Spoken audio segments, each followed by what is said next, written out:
Em nome do Pai, do Filho e do Espírito Santo. Amém. Vinde, Espírito Santo, enchei os corações dos vossos fiéis e acendei neles o fogo do vosso amor. Enviai o vosso Espírito e tudo será criado, e renovareis a face da terra. Jesus saiu de Cafarnaum e dirigiu-se a outra cidade da Galileia, chamada Naim, a fim de anunciar também lá a boa nova do reino de Deus. Os seus discípulos e uma boa multidão iam com ele.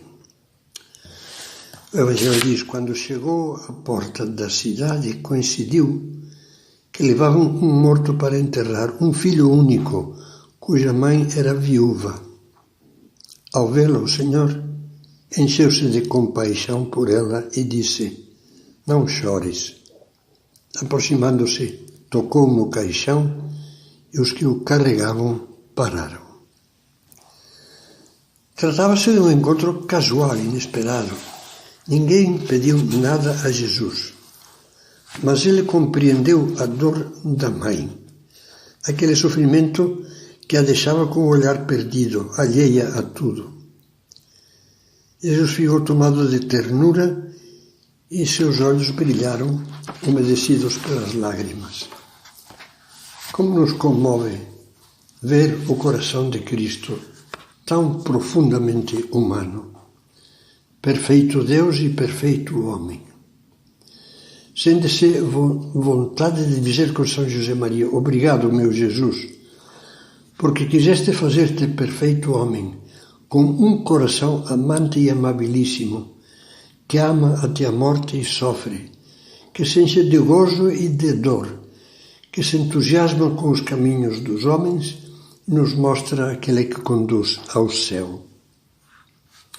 Voltando à cena evangélica, Jesus então, aproximando-se, tocou no caixão e os que o carregavam pararam.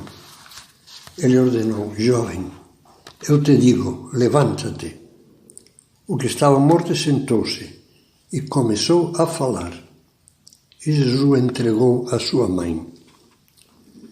Depois de ler e meditar nessa cena, vem à nossa memória as palavras de Jesus: sede misericordiosos, como vosso Pai é misericordioso. As versões do Evangelho às vezes traduzem o sentimento de Cristo nessa cena usando a palavra compaixão. Outras dizem movido pela misericórdia. Ambas as traduções são corretas e esclarecedoras. Compadecer-se é padecer com. Ser misericordioso significa ter um coração que acolhe as misérias alheias. Isto é o que Jesus nos pede quando diz: sede misericordiosos. Mas além do exemplo, ele nos deixou uma parábola inesquecível, a do bom samaritano. Esse samaritano estrangeiro estava subindo a Jerusalém a negócios quando, de repente, deparou-se com um homem estendido no chão. Havia sido assaltado por bandidos e estava ferido, meio morto.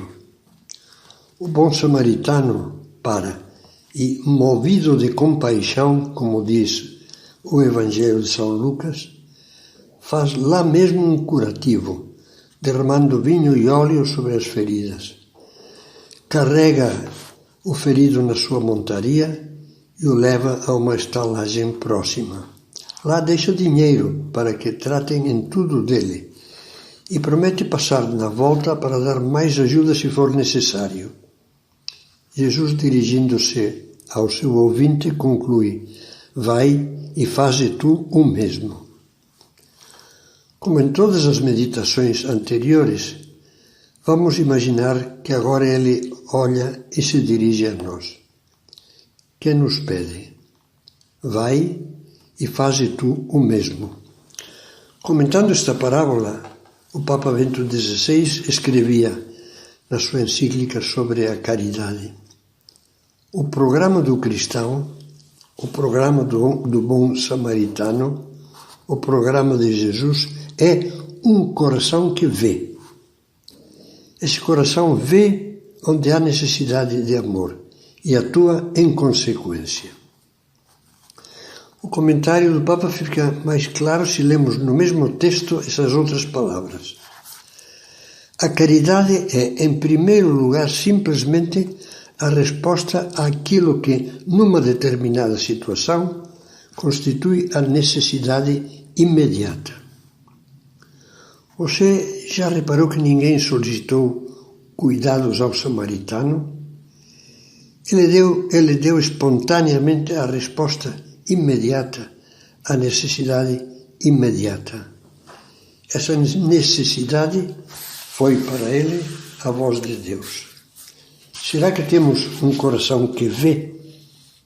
Como é que percebemos as necessidades imediatas dos que nos rodeiam? Muitas vezes não as vemos, a começar pelos da nossa casa, dos que trabalham conosco ou para nós. Talvez seja porque o nosso coração está atulhado de preocupações pessoais egoístas. Em 2015, ao proclamar um jubileu extraordinário da misericórdia, o Papa Francisco publicou a bula O Rosto da Misericórdia. Nela, entre outras coisas, dizia: quanto desejo que os anos futuros sejam permeados de misericórdia para ir ao encontro de todas as pessoas, levando-lhes a bondade e a ternura de Deus. Muitas vezes repisou esse programa. No ano de 2020, voltou a comentar a parábola do bom samaritano, desta vez na encíclica Fratelli Tutti, e faz notar nesse texto um detalhe que não podemos esquecer. O samaritano do caminho partiu sem esperar reconhecimentos nem obrigados. A dedicação ao serviço era a grande satisfação diante do seu Deus e na própria vida. Vamos deixar bater em nós o coração de Jesus? Ele nos oferece sempre a graça do Espírito Santo para acender a nossa caridade. Façamos um pouquinho de exame. O meu coração é um coração que vê. Como é fácil que passem despercebidas as dores e necessidades da esposa, do marido, dos filhos. Como aquele cego do Evangelho Bartimeu, pensamos que eu veja. Pode tratar-se de pequenos pormenores, mas na maior parte das vezes será um pormenor nosso que poderá levar-lhes a mensagem de carinho de que precisam. Outra pergunta. Vemos como estranhas as pessoas que Deus colocou perto de nós no caminho da vida. Quando nos vier o pensamento, por que tenho de fazer esse sacrifício? Por que tenho de me envolver? Releiamos a parábola que agora comentamos. Está no capítulo 10 do Evangelho de São Lucas e tiremos sinceramente consequências. O samaritano passava por lá e encontrou um desconhecido inesperadamente e deu tudo para atendê-lo. Em terceiro lugar, ainda na convivência familiar ou profissional, perguntemo-nos: eu dou-me sem esperar reconhecimento? O bem que eu faço depende do bem que fazem a mim? Ou como o samaritano, como Cristo, sou capaz de dar um amor plenamente gratuito, que é o modo mais autêntico de amar?